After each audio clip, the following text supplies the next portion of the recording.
Good morning. Today's Bible reading comes from 2 Kings 5 through 8. Okay. Naaman was a general of the army under the king of Aram. He was important to his master, who held him in the highest esteem, because it was by him that God had given victory to Aram, a truly great man.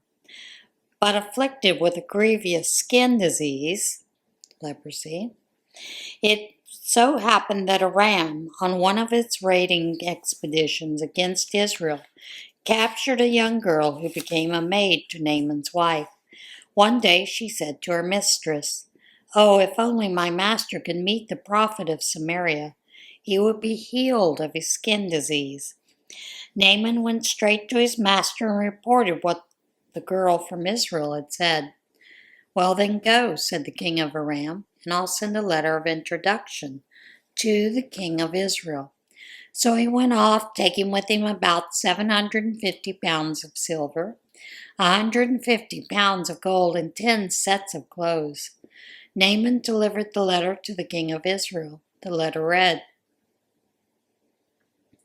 "When you get this letter, you'll know that I've personally sent my servant Naaman to you. Heal him of his skin disease."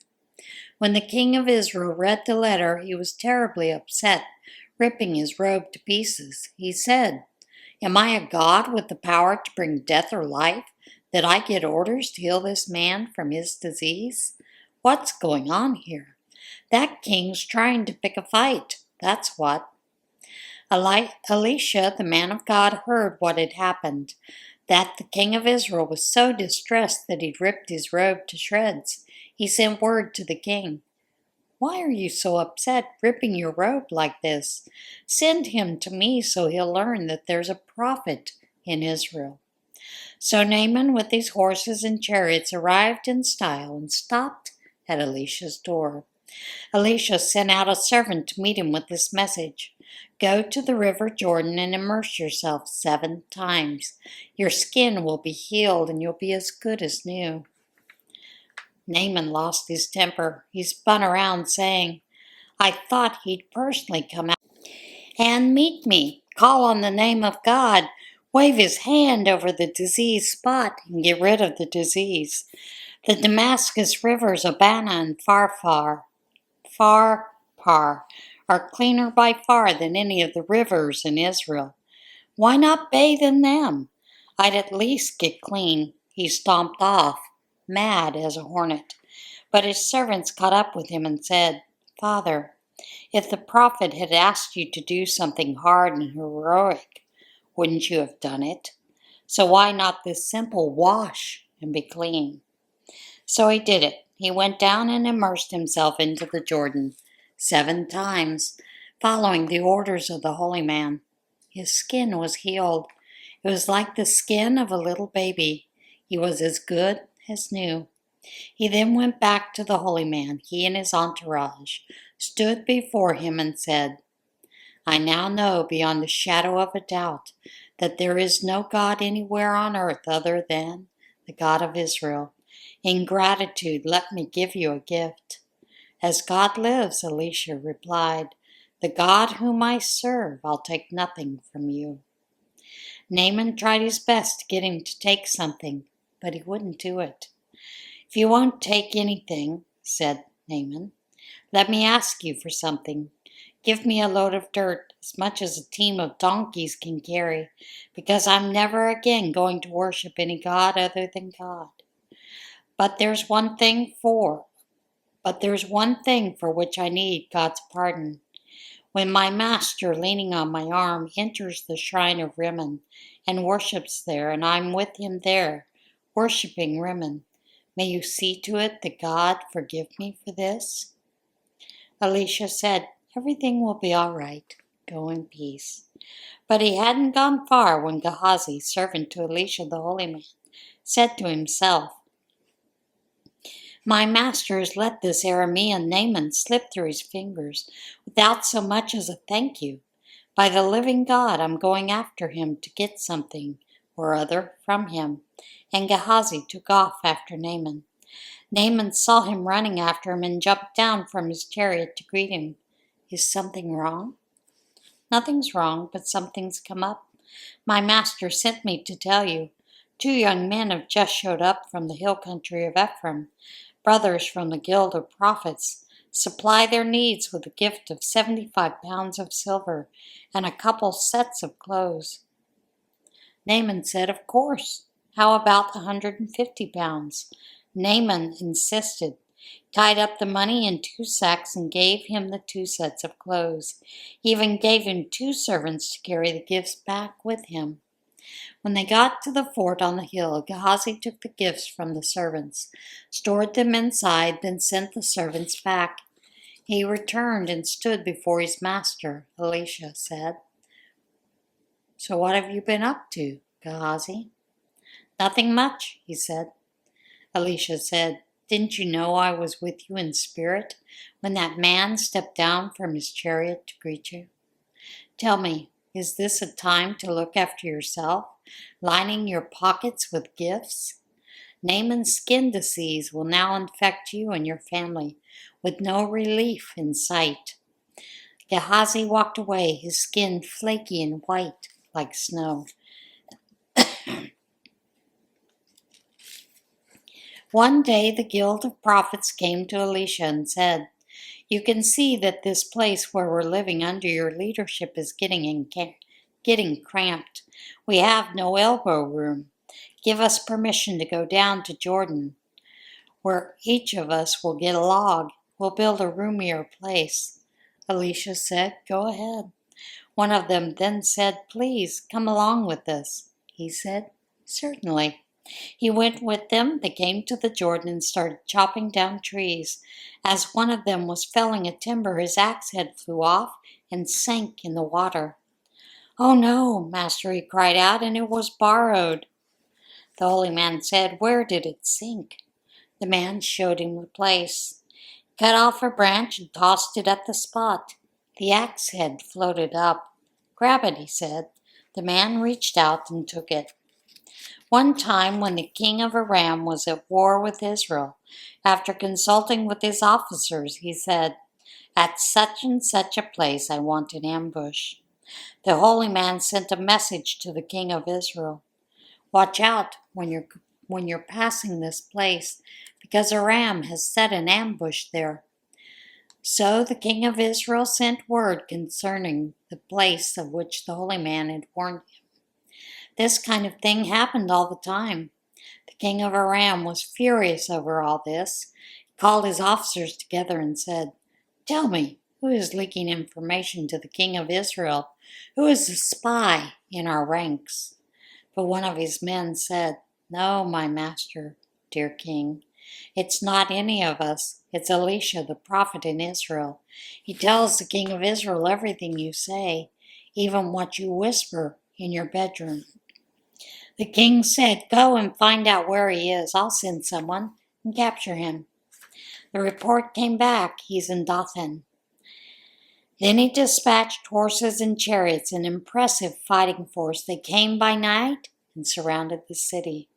Early in the morning, a servant of the holy man got up and went out. Surprise! Horses and chariots surrounding the city. The young man exclaimed, Oh, master, what shall we do? He said, Don't worry about it.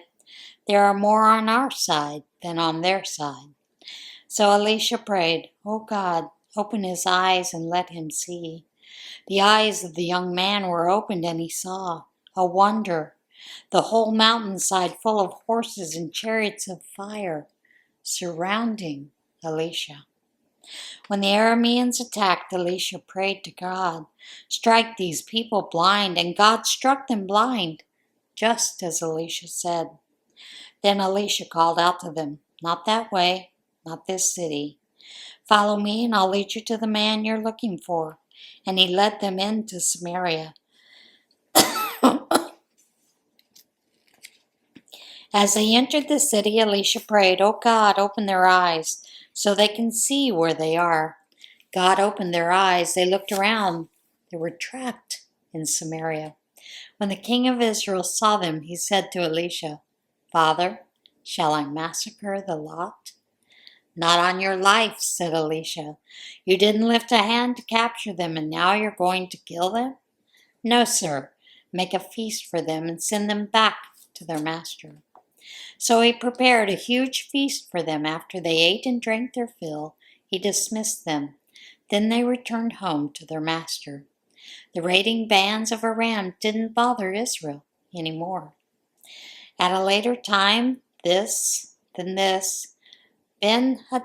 king of Aram, pulled together his troops and launched a siege on Samaria. This brought on a terrible famine, so bad that food prices soared astronomically. 80 shekels for a donkey's head, 5 shekels for a bowl of field greens. One day the king of Israel was walking along the city wall. A woman cried out, "Help, your majesty." He answered, "If God won't help you, where on earth can I go for help? To the granary? To the dairy?" The king continued, "Tell me your story." She said, "This woman came to me and said, 'Give up your son and we'll have him for today's supper. Tomorrow we'll eat my son.' So we cooked my son and ate him. The next day I told her, 'Your turn. Bring your son so we can have him for supper.' But she had hidden her son away. When the king heard the woman's story, he ripped apart his robe. Since he was walking on the city wall, everyone saw that next to his skin he was wearing coarse burlap.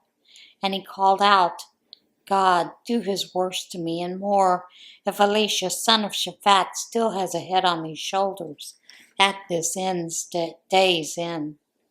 Elisha was sitting at home, the elders sitting with him. The king had already dispatched an executioner, but before the man arrived, Elisha spoke to the elders. "Do you know that this murderer has just now sent a man to take off my head? Look, when the executioner arrives, shut the door and lock it. Don't I even now hear the footsteps of his master behind him?"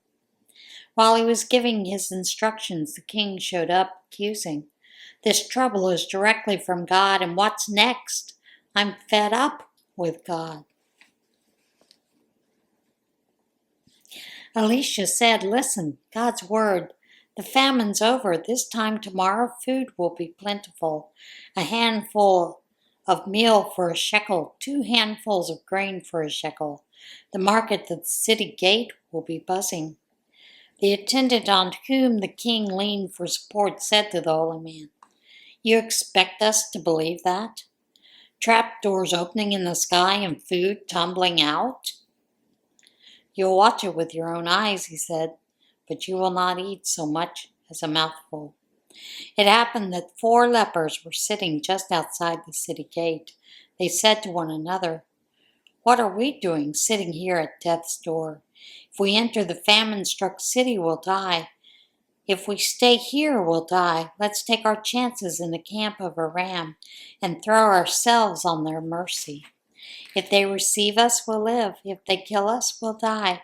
We've got nothing to lose." So after the sun went down, they got up and went to the camp of Aram. When they got to the edge of the camp, surprise! Not a man in the camp. The master had made the army of Aram hear the sound of horses and a mighty army on the march. They told one another, "The king of Israel hired the kings of Hittites and the kings of Egypt to attack us." Panicked, they ran for their lives through the darkness, abandoning tents, horses, donkeys, the whole camp just as it was, running for dear life. These 4 lepers entered the camp and went into the tent. First they ate and drank, then they grabbed silver, gold, clothing, and went off and hid it. They came back, entered another tent, and looted it, again hiding their plunder. Finally they said to one another, "We shouldn't be doing this. This is a day of good news and we're making it into a private party. If we wait around here until morning, we'll get caught and punished. Come on, let's go tell the news to the king's palace." So they went and called out at the city gate, telling what had happened. We went to the camp of Aram, and surprised the place was deserted. Not a soul, not a sound. Horses and donkeys left tethered in tents abandoned, just as they were. The gatekeepers got the word to the royal palace, giving them the whole story. Roused in the middle of the night, the king told his servants, "Let me tell you what Aram has done." They knew that we were starving, so they left camp and have hid in the field, thinking, when they come out of the city, we'll capture them alive and take the city. One of his advisers answered, "Let some men go and take 5 of the horses left behind. The worst that can happen is no worse than what could have happened to the whole city. Let's send them and find out what's happened." They took 2 chariots with horses. The king sent them after an army of Aram with the orders, "Scout them out, find out what happened." They went after them all the way to the Jordan. The whole way was strewn with clothes and equipment that Aram had dumped in their panicked flight. The scouts came back and reported to the king. The people then looted the camp of Aram. Food prices dropped overnight. A handful of meal for a shekel, 2 handfuls of grain for a shekel. God's word to the letter. The king ordered his attendant, the one he leaned on for support, to be in charge of the city gate. The people turned into a mob, poured through the gate, trampling him to death. It was exactly what the holy man had said when the king had come to see him. Every word of the holy man to the king: a handful of meal for a shekel, 2 handfuls of grain for a shekel, this time tomorrow, in the gate of Samaria, with the attendant's sarcastic reply to the holy man, "You expect us to believe that?" Trapdoors opening in the sky and food tumbling out, followed by the response, "You'll watch it with your own eyes, but you won't eat so much as a mouthful," proved true. The final stroke came when the people trampled the man to death at the city gate. Years before, Elisha had told the woman whose son he had brought to life, "Leave here and go, you and your family, and live somewhere else. God has ordered a famine in the land. It will last for 7 years." The woman did what the holy man told her and left. She and her family lived as aliens in the country of Philistia for 7 years. Then, when the 7 years were up, the woman and her family came back. She went directly to the king and asked for her home and farm. The king was talking with Gehazi, servant to the holy man, saying, "Tell me some stories of the great things Elisha did." It so happened that he was telling the king the story of the dead person brought back to life.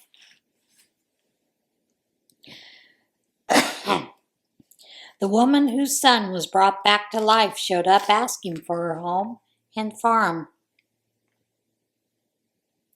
Gehazi said, "My master the king, this is the woman, and this is her son whom Elisha brought back to life." The king wanted to know all about it, and so she told him the story. The king assigned an officer to take care of her, saying, "Make sure she gets everything back that's hers, plus all profits from the farm from the time she left until now." Elisha traveled to Damascus. Ben-Hadad, king of Aram, was sick at the time. He was told, "The holy man is in town." The king ordered Hazael, "Take a gift with you and go meet the holy man. Ask God through him, am I going to recover from this sickness?" Hazael went and met with Elisha. He brought with him every choice thing he could think of from Damascus, 40 camel loads of items. When he arrived, he stood before Elisha and said, "Your son Ben-Hadad, king of Aram, sent me here to ask you, am I going to recover from this sickness?" Elisha answered, "Go and tell him. Don't worry, you'll live. The fact is, though, God showed me that he's doomed to die." Elisha then stared hard at Hazael, reading his heart. Hazael felt exposed and dropped his eyes. Then the holy man wept. Hazael said, "Why does my master weep?" "Because," said Elisha, "I know what you're going to do to the children of Israel. Burn down their forts, murder their youth, smash their babies, rip open their pregnant women." Hazael said, "Am I a mongrel dog that I'd do such a terrible thing?" "God showed me," said Elisha, "that you'll be king of Aram." Hazael left Elisha and returned to his master, who asked, "So what did Elisha tell you?" "He told me, 'Don't worry, you'll live.' But the very next day someone took a heavy quilt, soaked it in water, covered the king's face, and suffocated him." Now Hazael was king. In the 5th year of the reign of Joram, son of Ahab, king of Israel, Jehoram, son of Jehoshaphat, king of Judah, became king. He was 32 years old when he began his rule, and was king for 8 years in Jerusalem. Copied the way of life of the kings of Israel, marrying into the Ahab family and continuing the Ahab line of sin. From God's point of view, an evil man living an evil life. But despite that, because of his servant David, God was not ready to destroy Judah. He had, after all, promised to keep a lamp burning through David's descendants. During Jehoram's reign, Edom revolted against Judah's rule and set up their own king. Jehoram responded by taking his army of chariots to Seir. Edom surrounded him, but in the middle of the night, he and his charioteers broke through the lines and hit Edom hard, but his infantry deserted him. Edom continues in revolt against Judah right up to the present. Even little Libnah revolted at that time. The rest of the life and times of Jehoram, the record of his rule, is written in the Chronicles of the Kings of Judah. Jehoram died and was buried in the family grave in the city of David. His son Ahaziah succeeded him as king.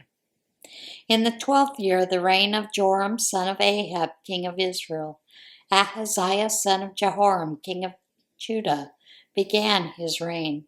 Ahaziah was 22 years old when he became king.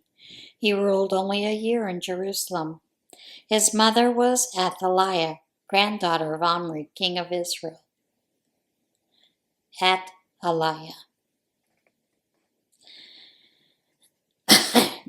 He lived and ruled just like the Ahab family had done, continuing the same evil in God's sight, line of sin, related by both marriage and sin to the Ahab clan.